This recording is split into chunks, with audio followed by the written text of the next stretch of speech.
Passo 8 em direção à riqueza. Persistência. Você reconhecerá e eliminará certas fraquezas que estão entre você e seus objetivos.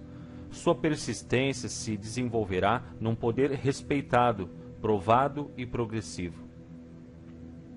A persistência é fator essencial no processo de transmutar o desejo em seu equivalente monetário.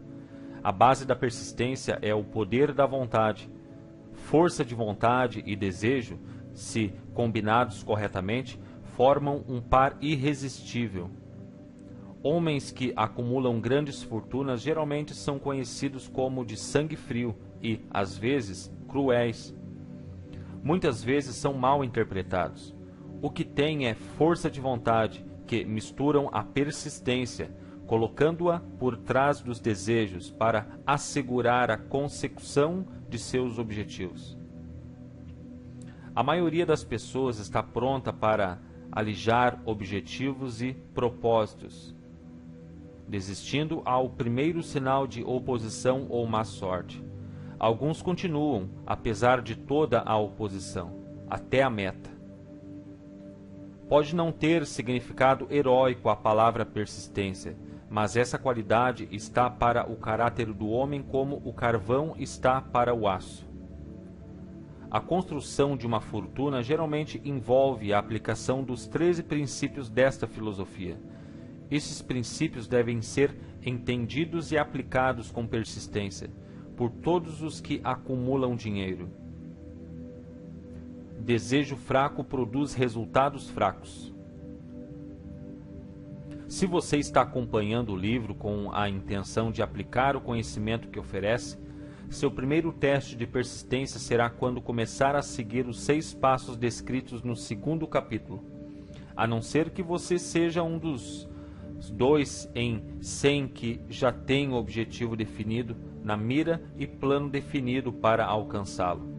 Poderá ler as instruções, depois continuar com a rotina diária, sem jamais seguir as instruções. Falta de persistência é uma das causas principais de fracasso. Além disso, a experiência com milhares de pessoas provou que a falta de persistência é fraqueza comum à maioria dos homens.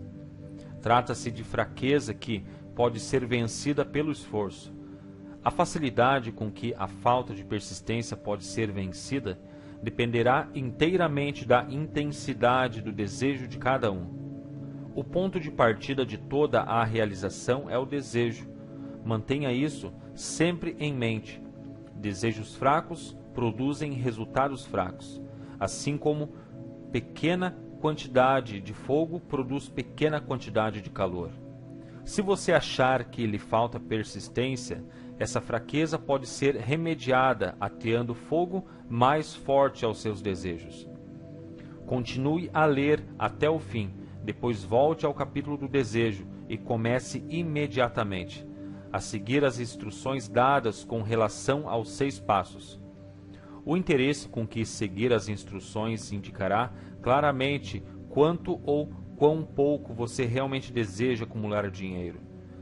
Se se achar indiferente, pode estar certo de não ter adquirido ainda a consciência do dinheiro, que deve se possuir antes de ter certeza de poder acumular fortuna.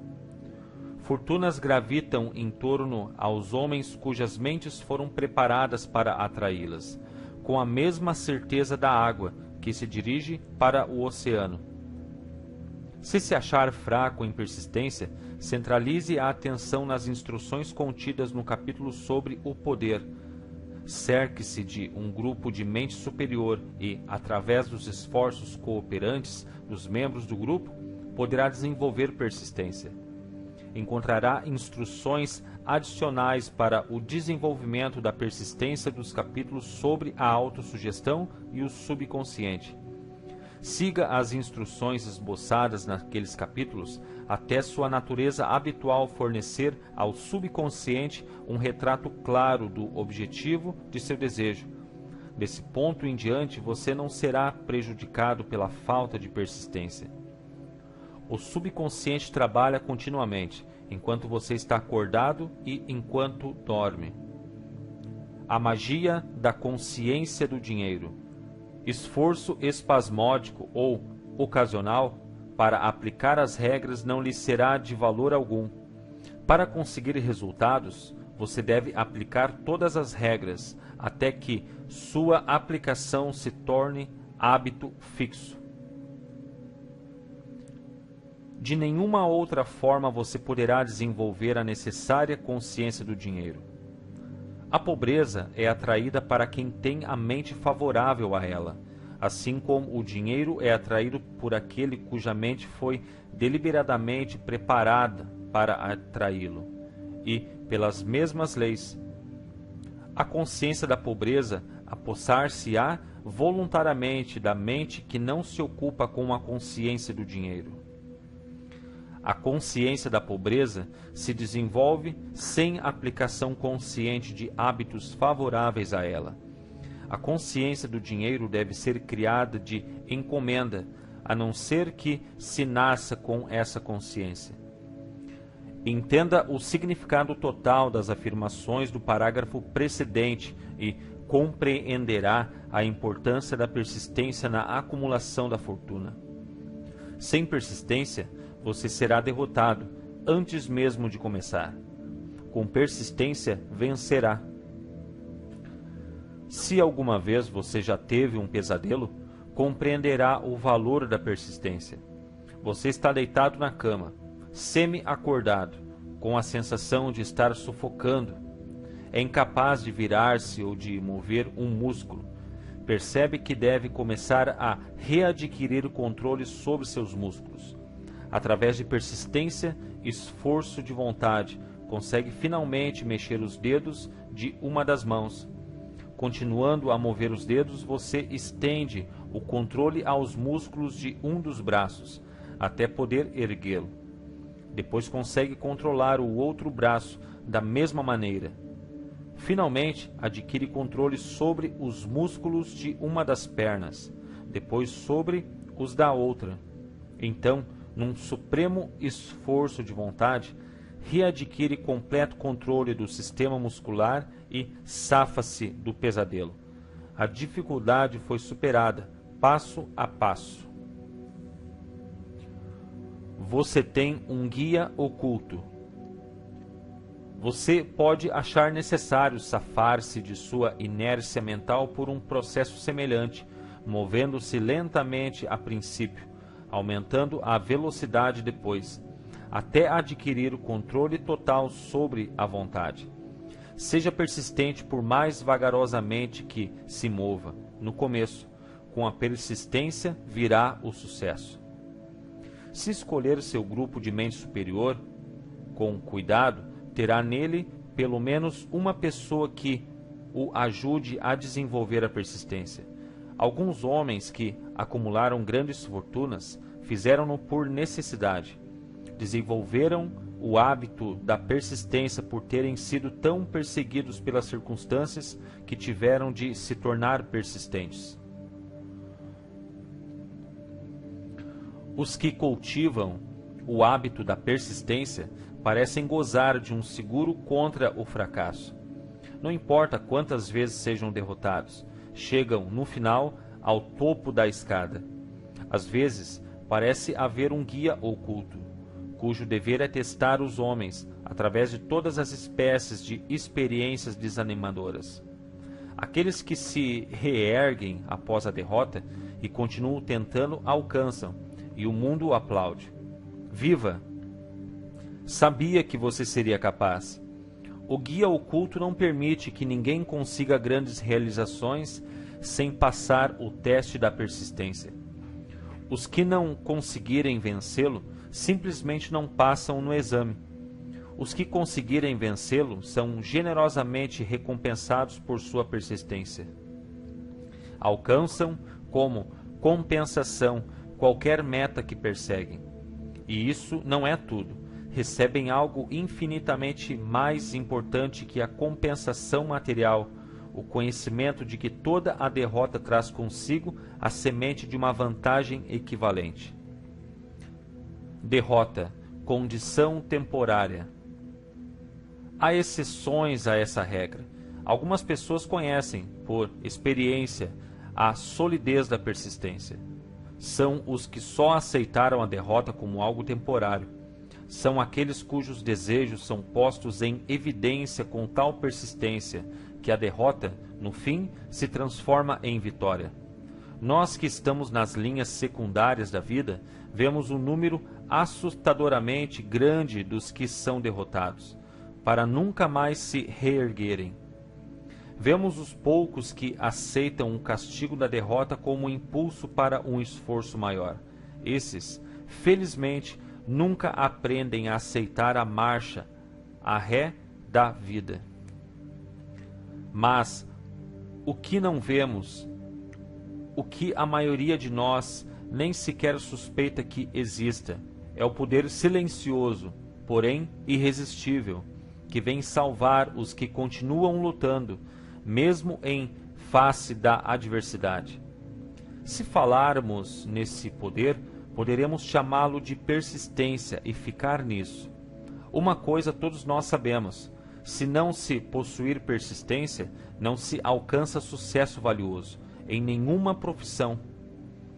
Ao escrever essas linhas, ergo os olhos do meu trabalho e vejo, diante de mim, a menos de um quarteirão, a grande e misteriosa Broadway, cemitério de esperanças mortas e antessala da oportunidade. Do mundo inteiro vem gente a Broadway. A cata de fama, fortuna, poder, amor ou o que quer que os seres humanos chamem de sucesso. Uma vez ou outra, alguém se destaca da longa procissão de aspirantes e o mundo ouve dizer que mais um dominou a Broadway. Mas a Broadway não é fácil ou rapidamente conquistável. Ela só reconhece talento, aceita o gênio, recompensa em dinheiro depois que a pessoa se recusa a desistir. Sabemos então que descobriu o segredo de como conquistar a Broadway. O segredo está sempre, inseparavelmente, ligado a uma palavra: persistência.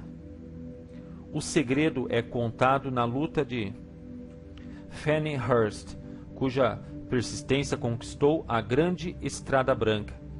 Chegou a Nova York em 1915 para converter seus escritos em riquezas. A conversão não chegou logo, mas chegou. Durante 4 anos ela conheceu os caminhos secundários de Nova York. Em experiências de primeira mão, passava os dias trabalhando e as noites esperando. Quando a esperança se tornou fraca, ela não disse: "Está bem, Broadway, você ganhou", mas sim: "Está bem, Broadway, você pode bater alguns, mas não a mim. Vou forçá-la a desistir."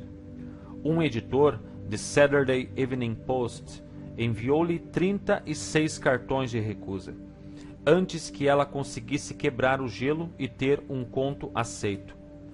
O escritor médio, como o médio em qualquer setor da vida, teria desistido da tarefa, ao chegar o primeiro cartão de recusa.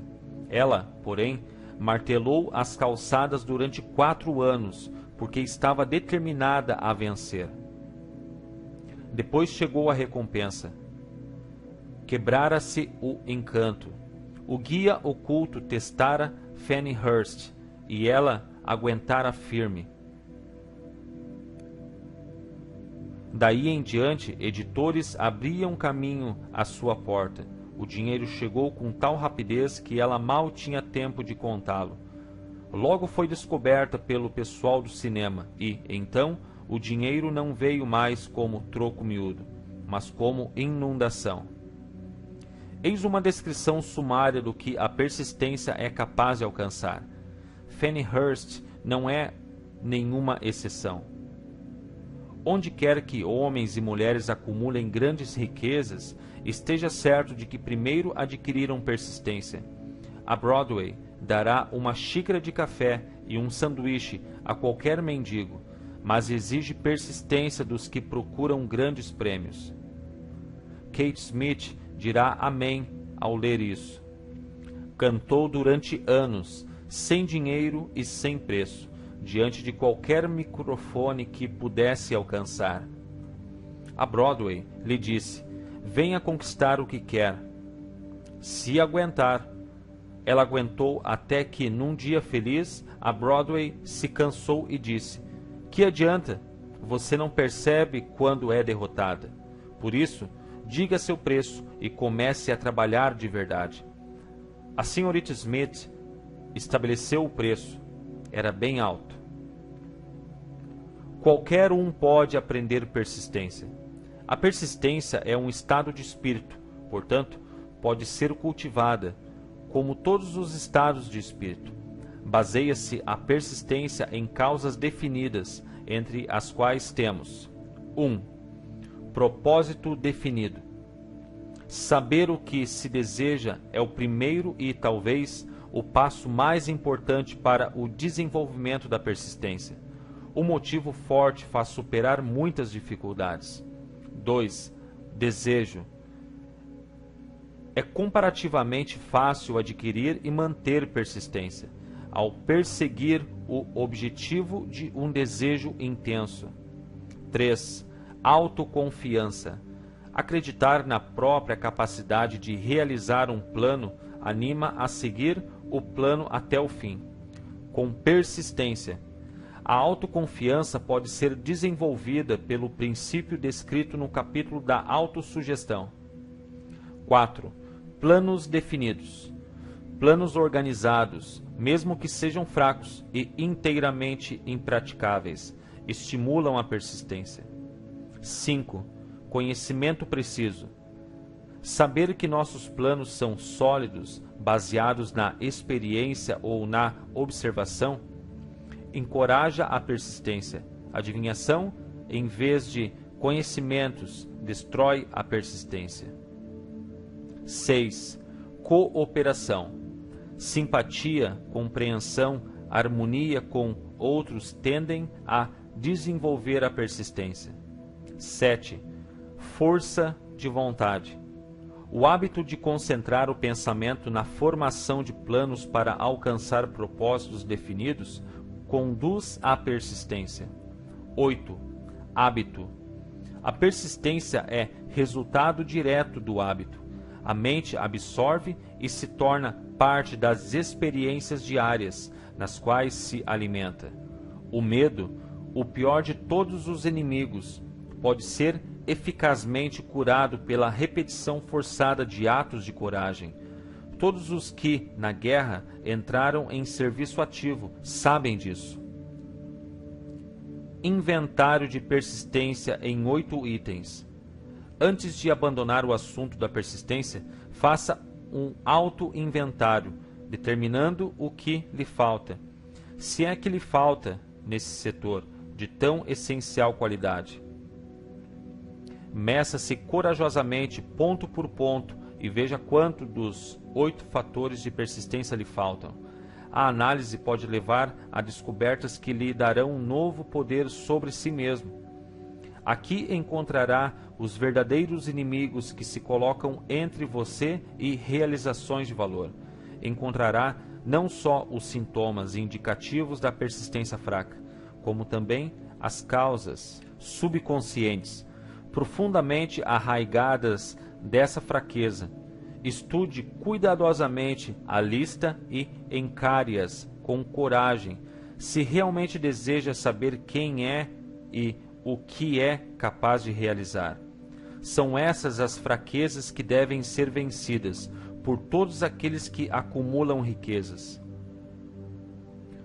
1. Fracasso em reconhecer e definir com clareza exatamente o que deseja. 2. Procrastinação, com ou sem causa, geralmente apoiada em um batalhão de álibis e desculpas. 3. Falta de interesse em adquirir conhecimentos especializados. 4. Indecisão, hábito de eximir-se de responsabilidades em todas as ocasiões, em vez de enfrentar os assuntos corajosamente, também com apoio em álibis. 5. O hábito de depender de álibis em vez de criar planos definidos para a solução dos problemas. 6. Autossatisfação. Há pouco remédio para essa doença e nenhuma esperança para os que dela sofrem. Indiferença, geralmente refletida na prontidão com que se entra em acordo, em vez de enfrentar a oposição e combatê-la. 8. O hábito de culpar outros pelos próprios erros e aceitar circunstâncias desfavoráveis como inevitáveis. 9. Fraqueza de desejo, devido à negligência na escolha de motivos que impelem a ação. 10. Vontade, avidez mesmo, de fugir ao primeiro sinal de derrota, baseada em um ou mais dos 6 temores básicos. 11.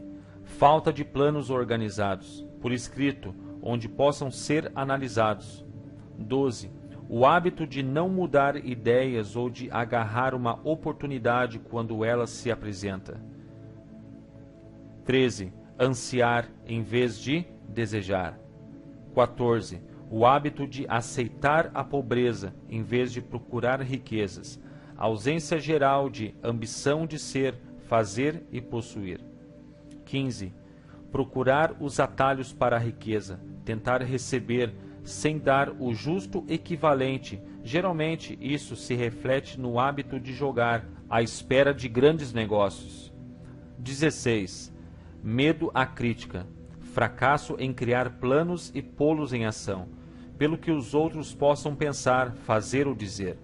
Esse inimigo encabeça a lista, porque geralmente existe no subconsciente onde sua presença não é reconhecida. Veja os 6 temores básicos num dos capítulos posteriores. Qualquer um pode criticar. Examinemos alguns sintomas do meio à crítica. A maioria das pessoas permite que parentes, amigos e o público em geral os influencie a tal ponto que não podem viver suas próprias vidas, de medo das críticas. Inúmeras pessoas cometem erros no casamento, aguentam firme e atravessam a vida desencantadas e infelizes, por temerem as críticas que poderiam vir, se corrigissem o erro.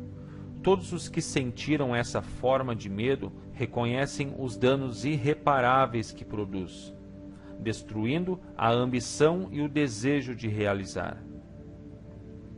Milhões de pessoas deixam de adquirir instrução tardia após terem parado de estudar, por temerem as críticas. Inúmeros homens e mulheres, tanto jovens como velhos, deixam que parentes lhes estraguem a vida, em nome do dever, por temerem críticas. O dever não requer que alguma pessoa se sujeite à destruição de suas ambições pessoais e do direito de viver a própria vida, da maneira que quiser. As pessoas se recusam a arriscar-se nos negócios, por temerem as críticas que podem surgir se falharem.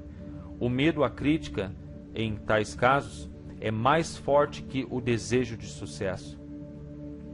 Muita gente se recusa um alto objetivo ou deixa de escolher uma carreira, por temer a crítica de parentes e amigos que possam dizer: não tenha metas tão altas, vão pensar que você é louco.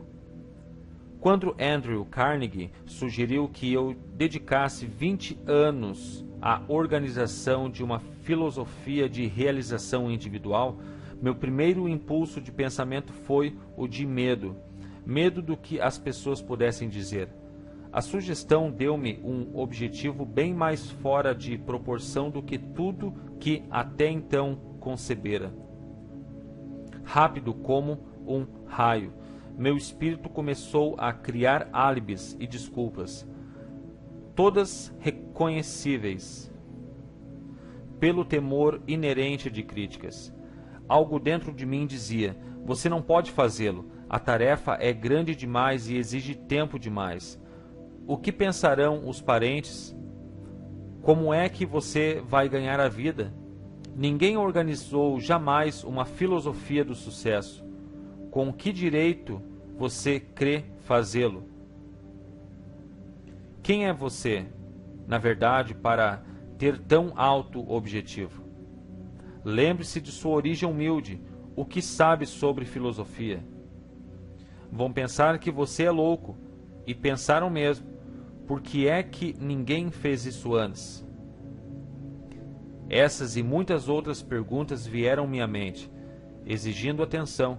Parecia que o mundo inteiro voltara a atenção para mim. De repente, com o propósito de ridicularizar-me, para que eu desistisse do desejo de realizar a sugestão de Carnegie, tive uma ótima oportunidade, nessa ocasião, de matar toda a ambição antes que essa pudesse dominar-me. Mais tarde, na vida, depois de analisar milhares de pessoas, descobri que a maioria das ideias são natimortas e precisam ter o sopro de vida injetado nelas, através de planos definidos de ação imediata. O tempo de cultivar a ideia é o de seu nascimento. Cada minuto a mais de vida dá-lhe melhor oportunidade de sobrevivência. O medo da crítica está no fundo da destruição da maioria das ideias, que nunca alcançam o estágio do planejamento e da ação. Criaram suas próprias oportunidades. Muita gente crê que o sucesso seja resultado de oportunidades favoráveis. Existe certa base para tal crença, mas os que dependem completamente da sorte ficam quase sempre decepcionados, porque se esquecem de outro fator importante, imprescindível para que se tenha certeza do sucesso, e o conhecimento com o qual oportunidades favoráveis podem ser feitas de encomenda. Durante a depressão, o comediante W.C. Fields perdeu todo o dinheiro e se encontrou sem renda, sem emprego e sem meios de subsistência. O vaudeville não mais existia. Estava, além disso, com mais de 70 anos, idade em que muitos se consideram velhos. Tão ansioso estava por voltar a representar que se ofereceu para trabalhar de graça num campo novo, cinema. Além dos outros aborrecimentos, ainda caiu e machucou o pescoço. Para muitos, esse teria sido o momento de desistir e fugir, mas Fields era persistente. Sabia que se continuasse teria oportunidades, mais cedo ou mais tarde, e foi o que aconteceu, mas não por pura sorte. Marie Dressler achou-se totalmente sem recursos, sem dinheiro, sem emprego, quando estava na casa dos 60. Também ela procurou oportunidades e teve-as. Sua persistência trouxe-lhe assombroso triunfo tarde na vida, muito além da idade em que a maioria dos homens e mulheres não mais tem ambição de realizar. Ed Cantor perdeu o dinheiro no colapso da bolsa em 1929, mas possuía ainda persistência e coragem. Com isso, mais 2 olhos proeminentes, voltou a ter uma renda de $10.000 semanais. Em verdade, com persistência, é possível continuar, mesmo sem muitas outras qualidades. A única oportunidade em que se pode ter o luxo de confiar é a oportunidade feita por nós mesmos. Essa vem da aplicação da persistência. O ponto de partida é o propósito definido. Tudo o que queriam era um ao outro. Era uma vez um homem que era rei de grande império. Em seu coração, todavia, não era rei, e sim um homem solitário, como o príncipe de Gales, por mais de 40 anos. Foi alvo de princesas casadoras de toda a Europa, que se encontravam a seus pés. Não podia ter vida particular. E quando se tornou Eduardo VI, enfrentou um vazio pessoal dificilmente entendido por seus alegres súditos. Vazio só poderia ser preenchido pelo amor. E o Wallis Simpson? 2 vezes, não tendo encontrado amor, tivera a coragem de continuar a busca. Seu primeiro dever era amar. Qual a coisa mais importante do mundo? O mestre chamou-a de amor. Não regras impostas pelo homem, críticas, amargura ou calúnia. Não o casamento político, e sim o amor. Ao pensar em Wallis Simpson, pense em alguém que saiba o que queria e abalou um grande império para obtê-lo.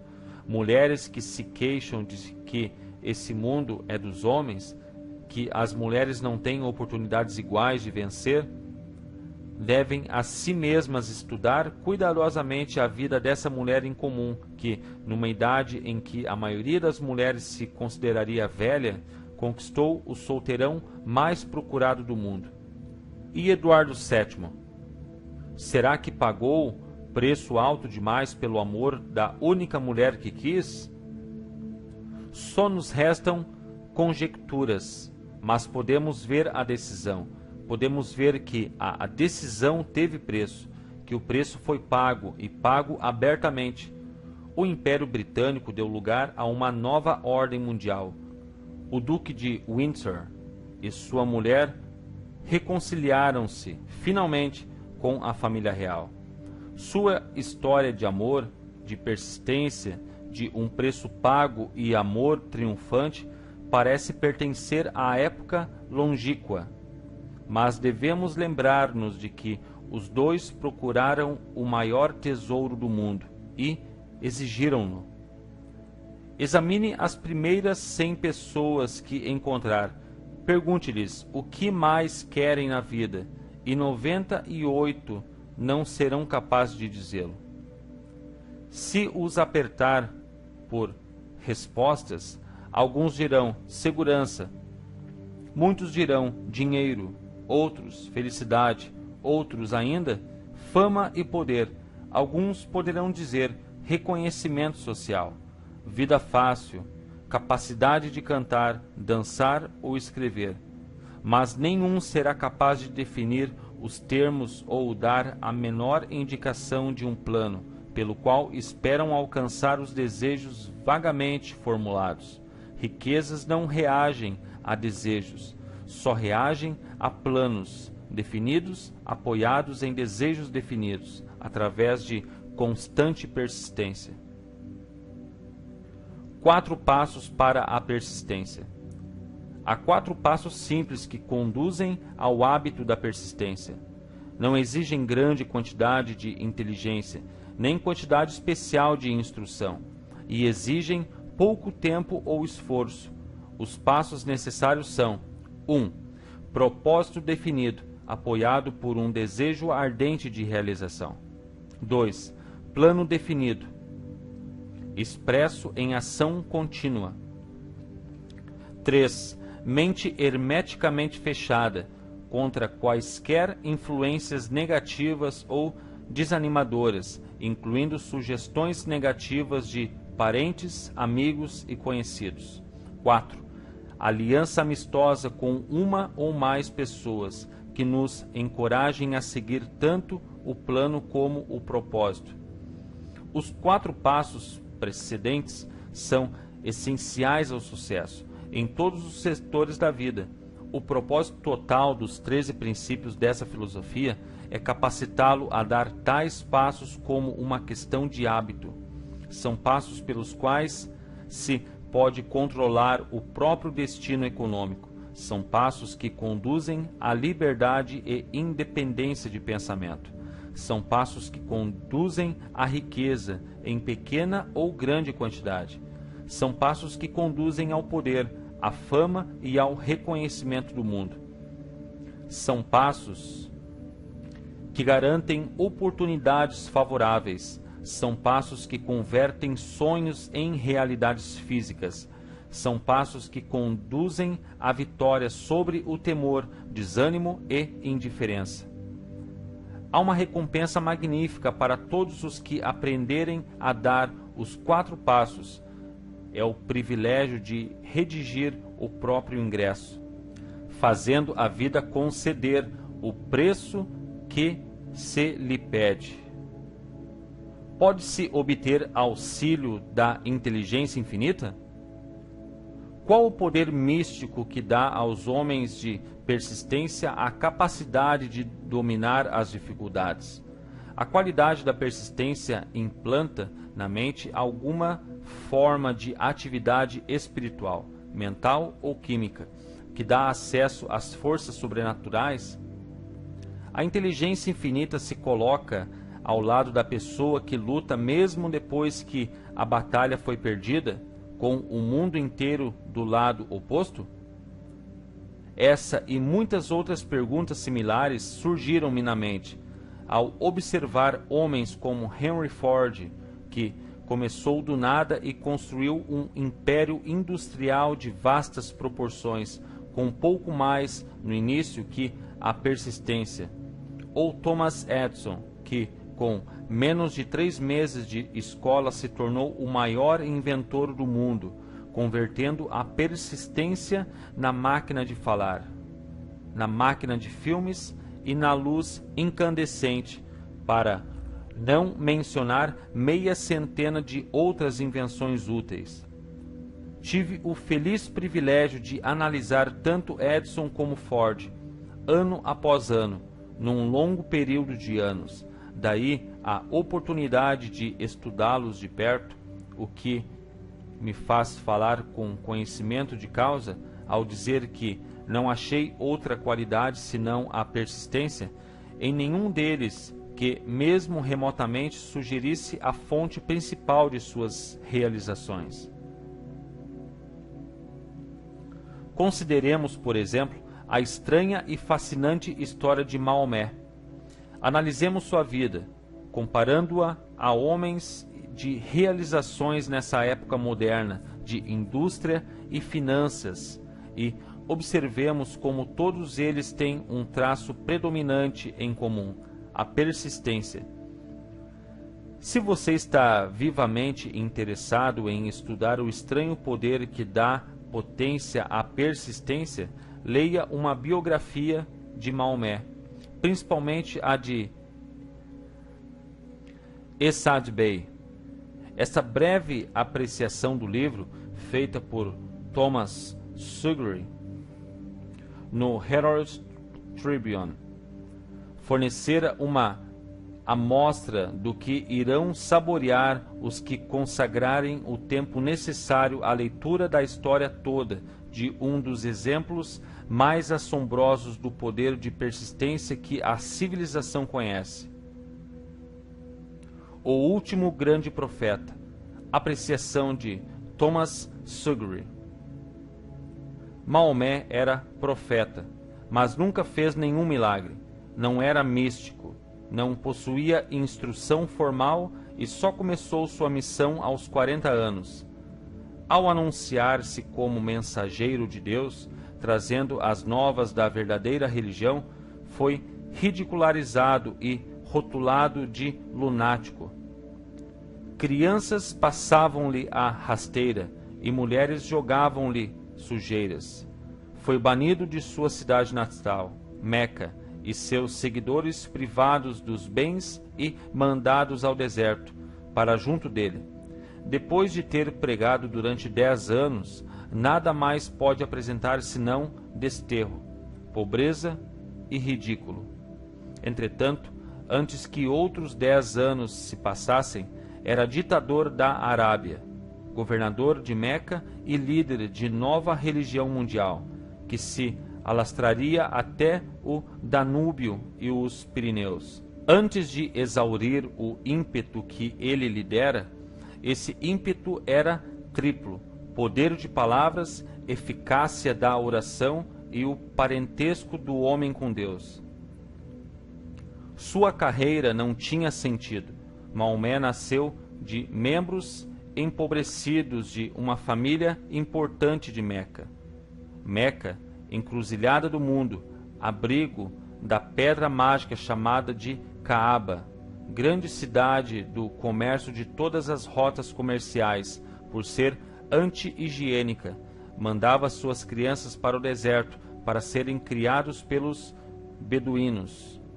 Maomé foi assim criado, sugando força e saúde do leite de mães nômades. Pastor de ovelhas, logo foi contratado por rica viúva. Como líder de suas caravanas, viajou por todo o mundo oriental. Falou a muitos homens de diversos credos, observando o declínio do cristianismo em seitas belicosas. Quando completou 28 anos, Khadija, a viúva, viu-o com bons olhos e se casou com ele. O pai dela teria objetado a tal casamento. Por isso ela o embebedou e segurou-o enquanto ele dava a bênção paterna. Nos 12 anos seguintes, Maomé viveu como comerciante rico, respeitado e muito sagaz. Depois começou a vaguear pelo deserto, retornando um dia com o primeiro verso do Corão, e disse a Khadija que o arcanjo Gabriel lhe aparecera, dizendo que lhe cabia ser mensageiro de Deus. O Corão, a palavra revelada por Deus, era o que mais se assemelhava a um milagre na vida de Maomé. Nunca fora poeta, não possuía o dom da palavra. Contudo, os versos do Corão, quando os recebia e os recitava aos fiéis, eram melhores que quaisquer versos produzidos pelos poetas profissionais das tribos. Isso, para os árabes, era um milagre. Para eles, o dom da palavra era o maior dom e o poeta todo-poderoso. Além disso, o Corão dizia que todos os homens eram iguais perante Deus e que o mundo deveria ser um estado democrático, o Islã. Foi essa heresia política, mais o desejo de Maomé de destruir os 360 ídolos do pátio da Caaba, que causaram seu banimento. Os ídolos traziam as tribos do deserto a Meca, o que significava negócios.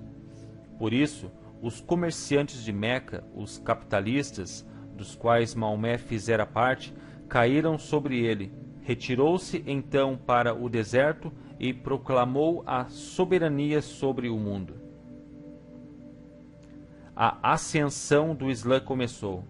Do deserto veio a chama que não mais se extinguiria, um exército democrático, lutando como uma unidade só e preparado a morrer sem pestanejar.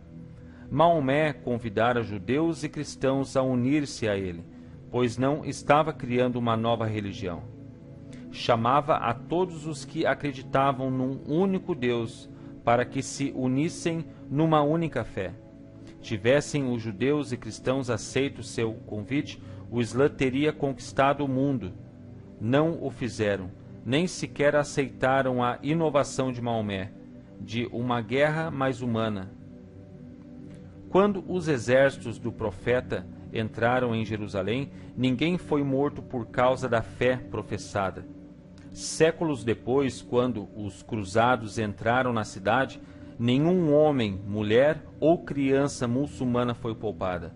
Os cristãos só aceitaram uma ideia muçulmana, o lugar de estudo, a universidade. Pontos a fixar. A persistência transforma o caráter como o carbono modifica o ferro quebradiço em aço invencível. Com persistência, você desenvolverá um quociente mágico de consciência de dinheiro, enquanto o subconsciente está em atividade constante para obter-lhe o dinheiro que deseja. Um inventário de persistência em 8 itens mostra-lhe onde criar persistência dentro de si mesmo. 8 áreas de treinamento especial fornecem alvos precisos para a sua persistência. Gente como Fannie Hurst, Kate Smith, W.C. Fields dão-nos verdadeiras lições sobre o valor da persistência. Maomé e outros nos mostram como a persistência muda o curso da história. 4 passos simples conduzem o hábito da persistência, quebrando também quaisquer influências negativas ou desanimadoras que possam tê-lo afetado até agora. Observe onde as coisas vão mal. Verá como o mal acaba indo embora.